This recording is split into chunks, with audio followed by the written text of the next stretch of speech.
Well, hello. My name's Adrian Gilbert, and today I want to talk to you about prophecy, and in particular, prophecies to do with the Bible. Now, I know that for many people, this is not a very fashionable topic.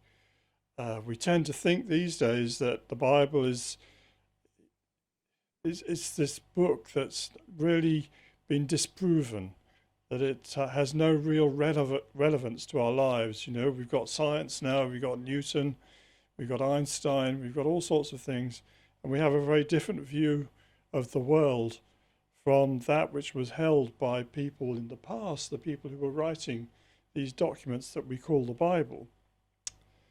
Well, I'm not going to try and preach to you about Christianity or Judaism or anything like that. You're going to have to make up your own minds about that, about what you believe and what you don't believe. What I want to do is to show you that there is some remarkable things about this book to do with prophecy and to do with people who foresaw things that were going to happen in the future and which subsequently did happen. Those are prophecies which have been fulfilled. Of course, there's many prophecies in the Bible which have not been fulfilled or not yet. And so that is also a matter of enormous interest, especially those which seem to be referring to our own times. And I'm going to be getting into that in later lectures. But for this one, I want to focus on a particular prophecy which has come true, which you may not have heard about or you may not have remembered if you were ever told about it. But I'm going to start with my own story, which begins actually in Tel Aviv. Tel Aviv, a city in Israel on the coast, and in 1972 I found myself there working in a youth hostel, and my job at the time was making the breakfast and the supper for people. There were constant stream of new people coming to the hostel and others leaving. Mostly they were young people, either on their way to a kibbutz or perhaps they were just going on a pilgrimage tour, going on to Jerusalem. They just arrived on, by aircraft maybe from America. A lot of them came from America, others from Europe. But there were other people as well. There were soldiers who would stay there, Israeli soldiers that is, from time to time, all in their uniform. And there would be various sort of lone travelers. And some of these were quite strange people, I have to tell you. I mean, I remember one woman that came from Finland, and she was heavily pregnant. And I was actually quite concerned about her. And I talked to her and I said, look, you really should get back to Finland. You know, you're going to have this baby very soon. She was really quite large. She said, no, I must have it here. I must have it here. And the bottom line of this was that she had this idea that she was the reincarnation of the Virgin Mary and that she was going to give birth to a new Messiah who would be born in Israel. Well, that's not that uncommon, actually, or perhaps not to that extent, but people who take on roles. I met a guy who believed that he was Elijah, the prophet, who was supposed to clear the way for Jesus or the Messiah before he arrives. And this guy had long beard and a stick, and he dressed like a prophet.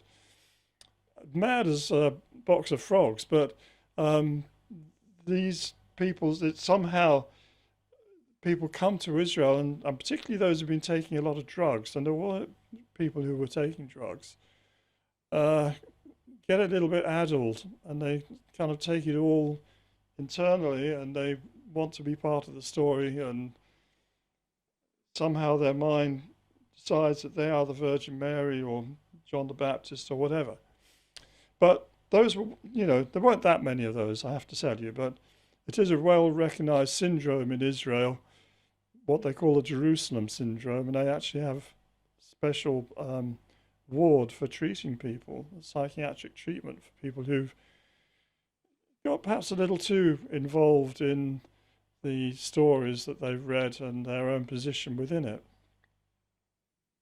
But there are other people that came through, and there was one man in particular that caught my interest. He was an older man and I think he was probably Canadian. He may have been American, but at the time I didn't know the difference, in terms of accent.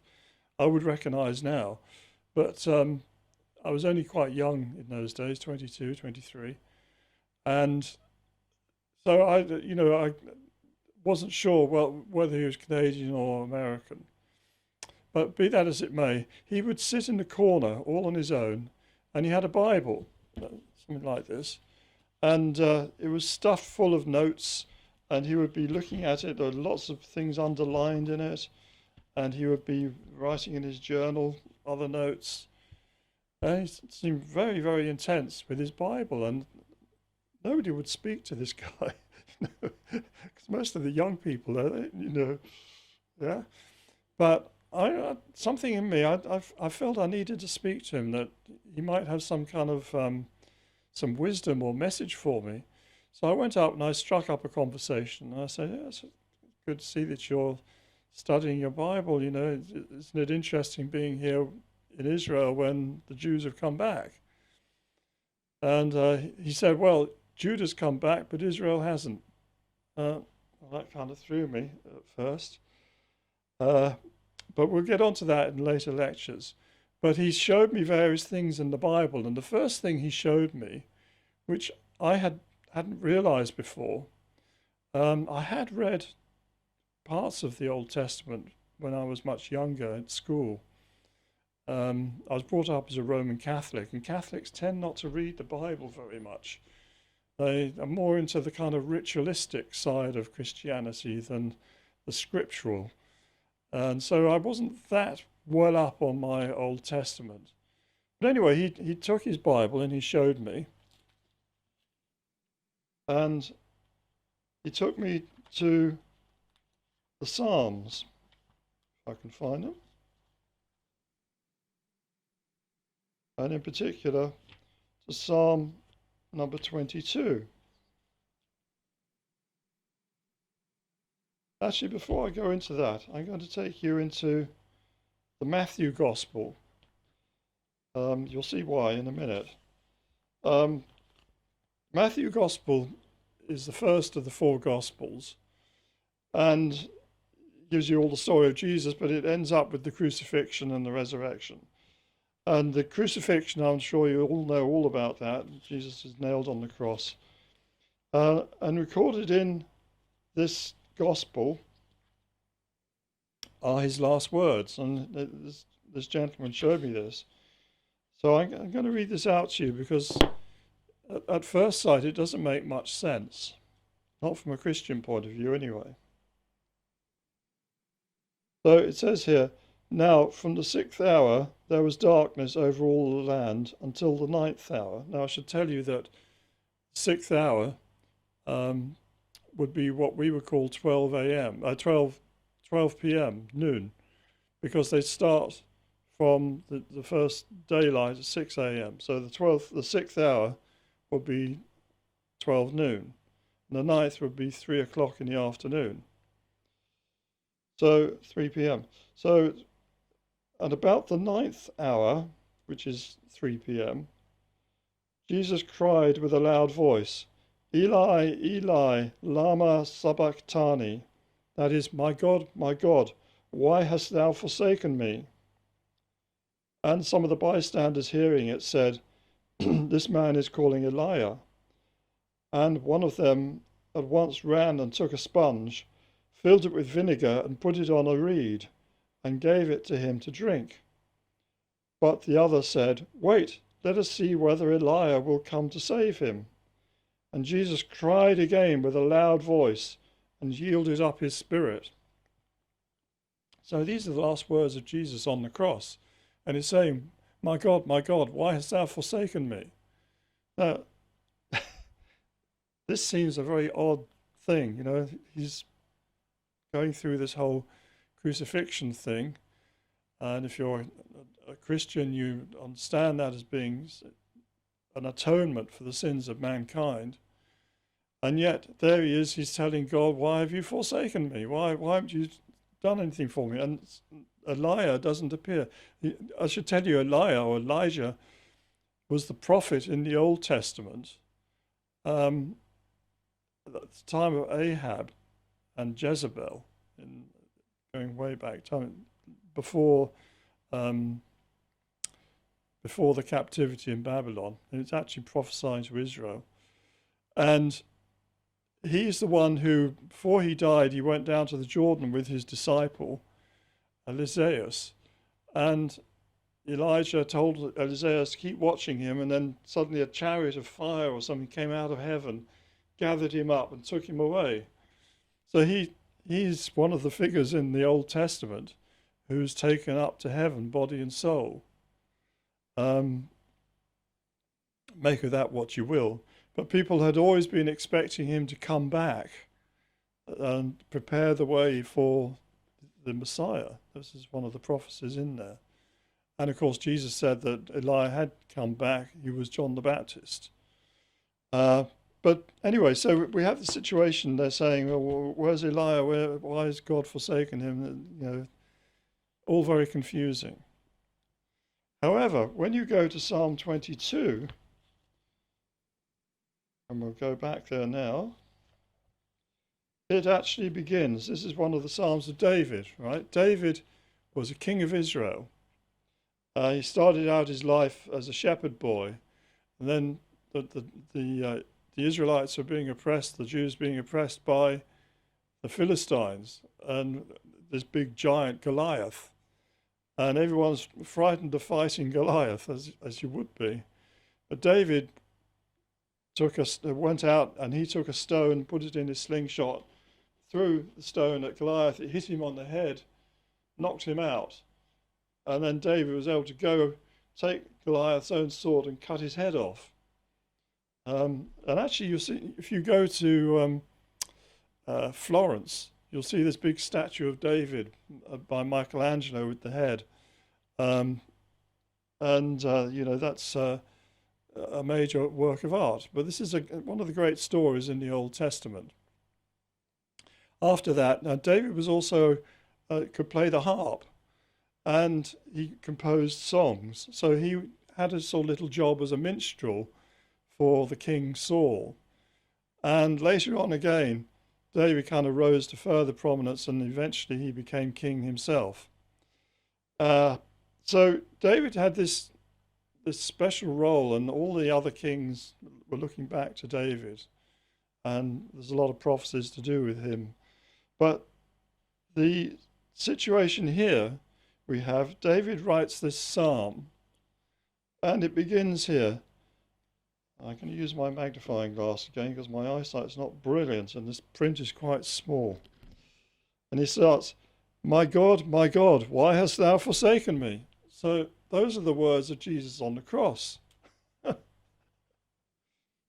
So Jesus is actually quoting this psalm, the first beginning of this psalm. And if anyone had been there who knew their book of Psalms, and some of them must have done, they would have understood, oh my goodness, he's quoting from the book of Psalms. And this psalm's quite long, so I'm not going to read all of it, but I'm going to read this bit here for you. And it says, many bulls encompass me, strong bulls of Bashan surround me. They open wide their mouths at me like a ravening and roaring lion. Now, Bashan was a province within Israel where they had bulls at one time. This is a reference to the crowd of onlookers who are watching his crucifixion and roaring, probably roaring with laughter, because they're the ones who didn't like him. Anyway, he carries on. I'm poured out like water, and all my bones are out of joint. My heart is like wax. It is melted within my breast. My strength is dried up like a potsherd, and my tongue cleaves to my jaws. Thou dost lay me in the dust of death. And he carries on here and he says, yea, dogs are around me. A company of evildoers encircle me. They have pierced my hands and my feet. I can count all my bones. They stare and gloat over me. They divide my garments among them, and for my raiment they cast lots. So we have here a description of a man with his hands and feet pierced, his bones out of joint. He's dried up like a potsherd. This is a crucifixion. This is a classic description of a crucifixion, which wasn't known in David's time.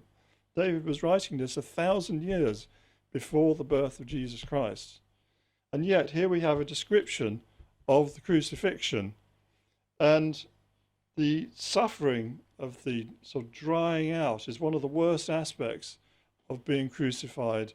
The person dehydrates, and that's why his tongue's cleaving to his jaw, and they hold up this vinegar to try and give him some kind of respite just before he dies.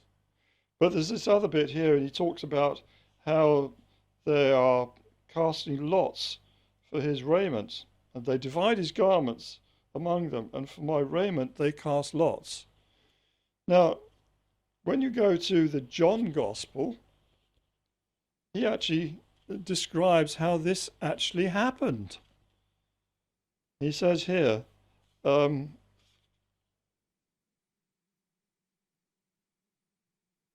the soldiers had crucified Jesus, they took his garments and made 4 parts, one for each soldier. Also his tunic, but the tunic was without seam, woven from top to bottom. So they said to one another, "Let us not tear it, but let us cast lots for it, and see whose it shall be." This was to fulfill the prophecies. Now,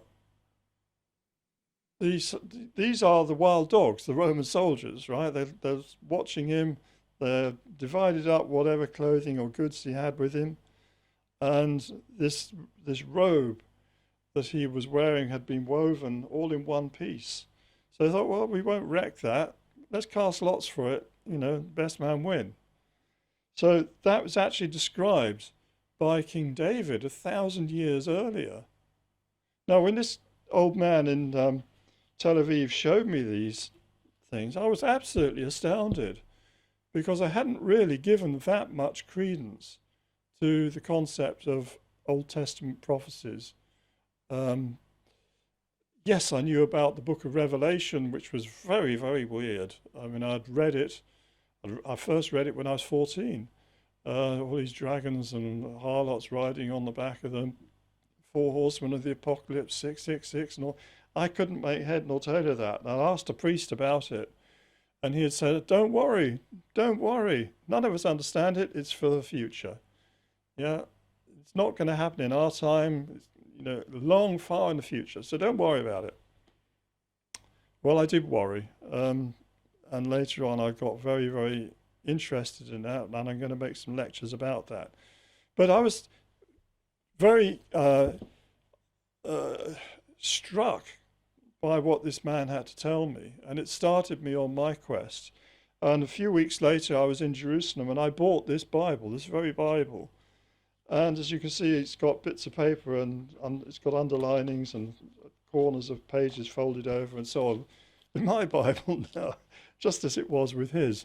So I'm going to share with you in forthcoming lectures some of what I've found. And I don't claim to be the world's greatest expert, but I have found some things, and I've found some things that I don't think other people have found.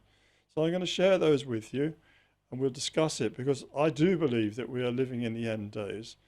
And I've written other things about that, particularly in my book, Signs in the Sky, which discusses certain star positions that were present in the year 2000, which indicated to me the start of the book of Revelation. So we'll talk about that in due course.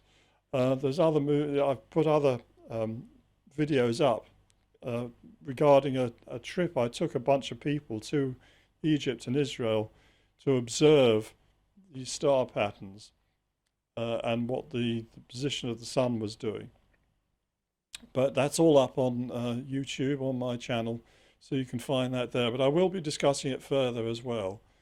So I hope you enjoyed this. It's only a taster, but I just wanted you to know how I came into this whole interest in prophecy, and that yes, it does work, and there's much, much more than just that description of the crucifixion within this remarkable book. Thank you very much.